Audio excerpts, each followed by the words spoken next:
Good morning बच्चों। तो आज हम आपको हिंदी ग्रामर के चैप्टर 16 पत्र लेखन में 4th नंबर का पत्र पढ़ा रहे हैं। तो आपको आज 4th नंबर का पत्र रीड करना है और सीखना है।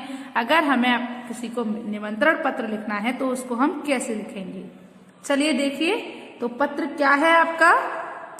मित्र को कक्षा में प्रथम स्थान पर उत्तीर्ण होने पर निमंत्रण पत्र। क्या मित्र को कक्षा में प्रथम स्थान प्राप्त हुआ है और उसके लिए वो अपने मित्रों को मिठाई खिलाना चाहता है और उसके लिए वो क्या लिख रहा है? एक निमंत्रण पत्र लिख रहा है। तो सबसे पहले क्या लिखते हैं हम? अपना पता और डेट। अपना पता और डेट। उसके बाद जिस मित्र को हम पत्र लिख रहे हैं उसका नाम। ठीक है। प्रिय मित्र, सप्रेम नमस्कार। अपने मित्र को आप नमस्ते बोलते हो, हेलो बोलते हो, तो वही चीज प्रिय मित्र सप्रेम नमस्कार। तुम्हें यह जानकर बड़ी प्रसन्नता होगी कि मैं अपनी कक्षा में प्रथम स्थान पर उत्तीर्ण हुआ हूँ। तुम्हें यह जानकर बहुत खुशी होगी कि मैंने अपनी कक्षा में प्रथम स्थान प्राप्त किया है। इस बात की खुशी में मेरे सभी सगे संबंधी वह मित्रजन मुझसे मिठाई खाना चाहते हैं। मतलब इतनी अच्छी खुशी है कि मैं कक्षा में प्रथम आया हूँ, इसीलिए मेरे जो रिलेटिव्स हैं और मेरे जो फ्रेंड्स हैं वो मुझसे मिठाई खाना चाहते हैं। आप भी कहते हो ना, यार तो फर्स्ट आया है मिठाई खिला।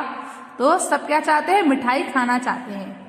इस बात को ध्यान में रखकर हमने दिनांक 18 अप्रैल को अपने घर पर जलपान का एक छोटा सा आयोजन किया है।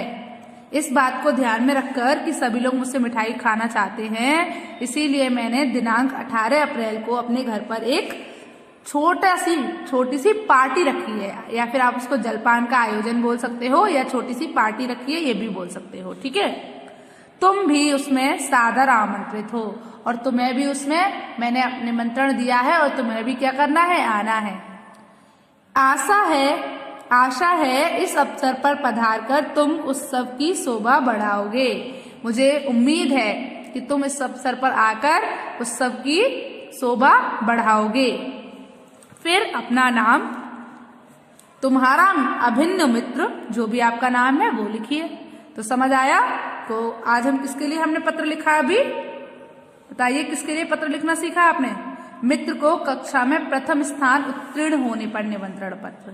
ठीक है। तो प्रिय मित्र सप्रेम नमस्कार। तुम्हें यह जानकर बड़ी प्रसन्नता होगी कि मैं अपनी कक्षा में प्रथम स्थान पर उत्तीर्ण हुआ है। इस बात की खुशी में मेरे सभी सगी संबंधी और मित्रजन मुझसे मिठाई खाना चाहते हैं। इस बात को ध्यान में रखकर हमने दिनांक 18 अप्रैल को अपने घर पर जलपान का एक छोटा सा आयोजन किया है। तुम भी उसमें सादर आमंत्रित हो। आशा है इस अवसर पर पधारकर तुम उत्सव की शोभा बढ़ाओगे। तुम्हारा अभिन्न मित्र। फिर यहाँ पर आपको अपना नाम लिखना है, यहाँ पर अपना पता लिखना है, यहाँ पर अपने मित्र का नाम लिखना है और यहाँ पर आपको अपना नाम लिखना है।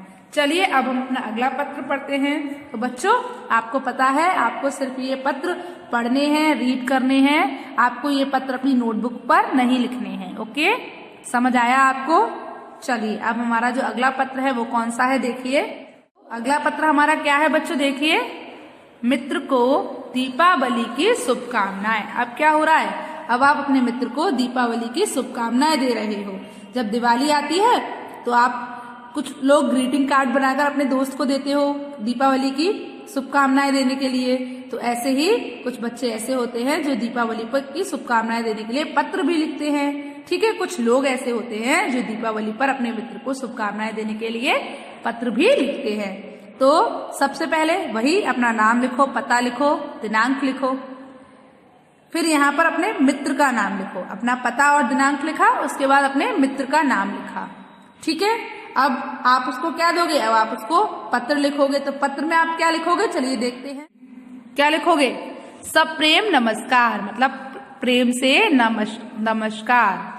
दीपावली पर मेरी ओर से ढेरों शुभकामनाएं। दीपावली की मेरी ओर से ढेरों शुभकामनाएं। दीपावली के दियों की तरह तुम्हारा जीवन सदैव आलोकित रहे।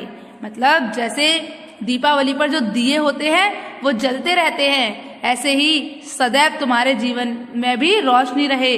जो दीपावली के जो दिए होते हैं उनकी जो रोशनी होती है, तो जो हमारे घर में रोशनी फैलाते हैं, ऐसे ही तुम्हारे जीवन में भी सदैव रोशनी रहे। ठीक है, तुम सदैव प्रगति के पथ पर बढ़ते रहो और सदैव प्रगति करते रहो, आगे बढ़ते रहो। समझ में आया? हमेशा आगे बढ़ते रहो।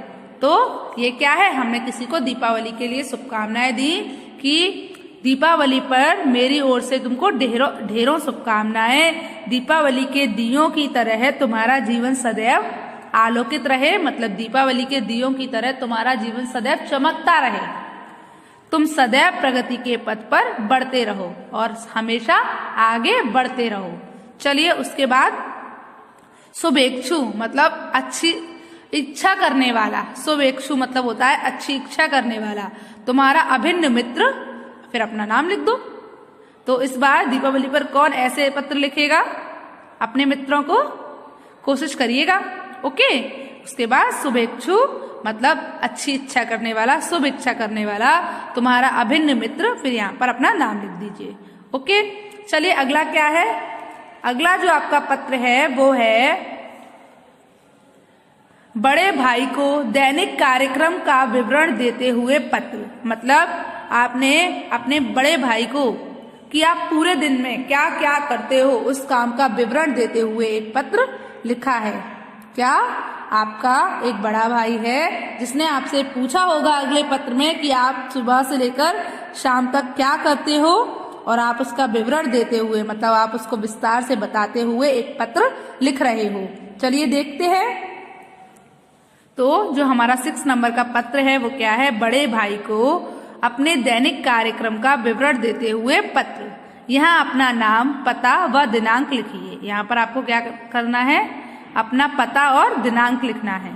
फिर अपना जो आपका बड़ा भाई है उसके लिए आप आदर से बोलोगे, तो आदरणीय ज्येष्ठ भ्राता। आदरणीय ज्येष्ठ भ्राता मतलब आदरणीय बड़े भाई। सादर प्रणाम, सादर प्रणाम।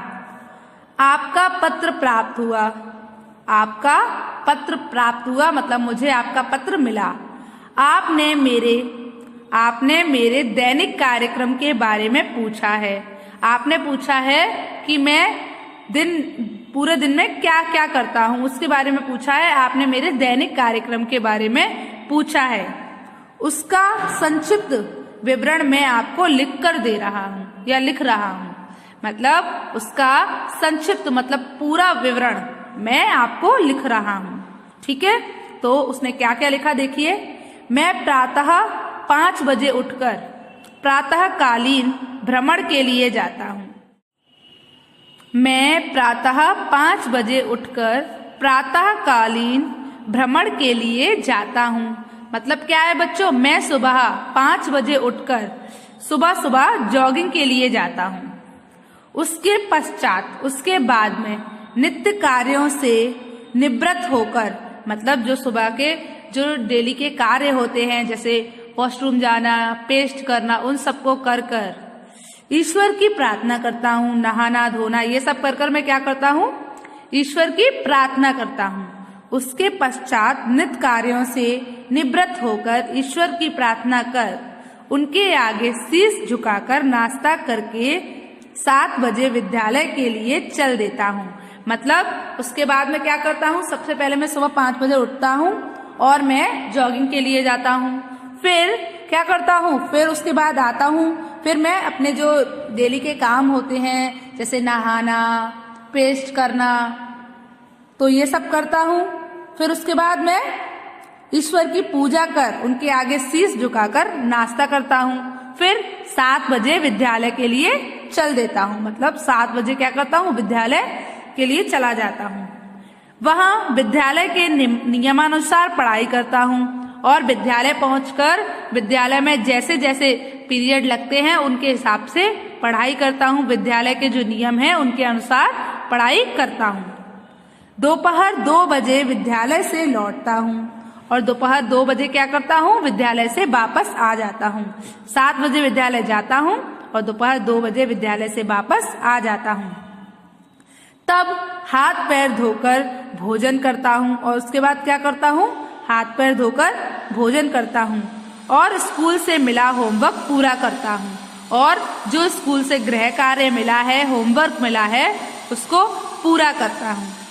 शाम को 1 घंटा खेलता हूँ और शाम को क्या करता हूँ, 1 घंटा खेलता हूँ। बच्चों आपको भी यही करना चाहिए कि शाम को सिर्फ 1 घंटा खेलना चाहिए और बाकी के टाइम पढ़ाई भी करनी चाहिए। वापस आकर फिर पढ़ता हूँ और 1 घंटे खेलने के बाद फिर वापस आकर पढ़ता हूँ। रात्रि 9 बजे भोजन करके कुछ देर टीवी देखता हूँ। रात में 9 बजे भोजन करता हूँ, उसके बाद क्या करता हूँ, कुछ देर टीवी देखता हूँ। 9:30 बजे मम्मी मुझे 1 गिलास दूध देती हैं। 9:30 बजे क्या होता है, मम्मी उसे 1 गिलास दूध देती हैं और दूध पीकर मैं सो जाता हूँ। और दूध पीकर क्या होता है, मैं सो जाता हूँ। यह मेरा दैनिक कार्यक्रम है। यह मेरा दैनिक कार्यक्रम है, मतलब मैं रोजाना इतना काम करता हूँ, ये करता हूँ। मैं इससे बहुत प्रसन्न हूँ। मैं इससे बहुत प्रसन्न हूँ तथा इससे मुझे लाभ भी है और इससे मुझे फायदा भी है। समझ आया? तो आपको भी इसी तरीके से सुबह जल्दी उठना चाहिए, फिर जॉगिंग के लिए जाना चाहिए। उसके बाद अपने जो सभी नित्य कार्य हैं उनको करने के बाद ईश्वर की पूजा करनी चाहिए, भगवान की पूजा करनी चाहिए, उनके आगे शीश झुकाना चाहिए, फिर नाश्ता करना चाहिए। और 7 बजे अगर विद्यालय नहीं आ रहे हो तो फिर बैठकर जो भी आपको ये वीडियो भेजी जाती हैं आपको उन्हें देखना चाहिए और उसके अनुसार आपको अपना होमवर्क भी करते जाना चाहिए। फिर दोपहर 2 बजे तक आप अपना सारा वर्क खत्म कर लीजिए। फिर आप अपने आराम से बैठकर थोड़ी देर पढ़िए, याद करिए। फिर शाम को आप 1 घंटा खेलिए। फिर दोबारा से थोड़ा बहुत रिवीजन कर लीजिए, रीडिंग कर लीजिए, ठीक है, पढ़ाई कर लीजिए। फिर रात में 9 बजे भोजन करके कुछ देर टीवी देखिए और 9:30 बजे दूध पीकर सो जाइए। ऐसे ही आपको भी अपने दैनिक क्रिया बनानी चाहिए। आपको भी टाइम के अनुसार ही काम को करना चाहिए। ऐसा नहीं है कि कभी भी उठे कभी भी सोए, 10 बजे उठ रहे हो सुबह, ऐसा नहीं करना चाहिए। सभी बच्चों को, जैसे ये जो बच्चा है ये सारा काम एक टाइम के हिसाब से करता है, आप लोगों को भी एक टाइम के हिसाब से सारे काम करने चाहिए। समझ में आया? क्योंकि हमें समय पर हमें हर काम समय पर करना चाहिए। अगर हम उसको जब टाइम उसका नहीं है, किसी और चीज का है, तब हम वो काम कर रहे होते हैं तो इससे हम कभी सफल नहीं हो पाते। हमें प्रत्येक काम को समय पर ही करना चाहिए। ओके, तो बच्चों आपको ये ऐसे समझ आया? फिर नीचे क्या लिखना है, आपका प्रिय अनुज। आपका प्रिय अनुज मतलब आपका प्रिय छोटा भाई। फिर यहाँ पर अपना नाम लिख दीजिए। तो बच्चों आज मैंने आपको 3 पत्र पढ़ाए। मित्र को कक्षा में प्रथम स्थान पर अनुत्तीर्ण होने के लिए पत्र, मित्र को दीपावली की शुभकामनाएं देते हुए पत्र, बड़े भाई को दैनिक कार्य का विवरण देते हुए पत्र। तो आपको ये तीनों पत्र समझ आए? तो आज क्या करना है, आपको इन पत्रों को पढ़ना है और समझना है। ओके, तो आज के लिए आपका होमवर्क यही है कि आपको ये पत्र पढ़ने हैं और उनको समझना है। ओके, तो आज के लिए बस इतना ही। चलिए, गुड बाय।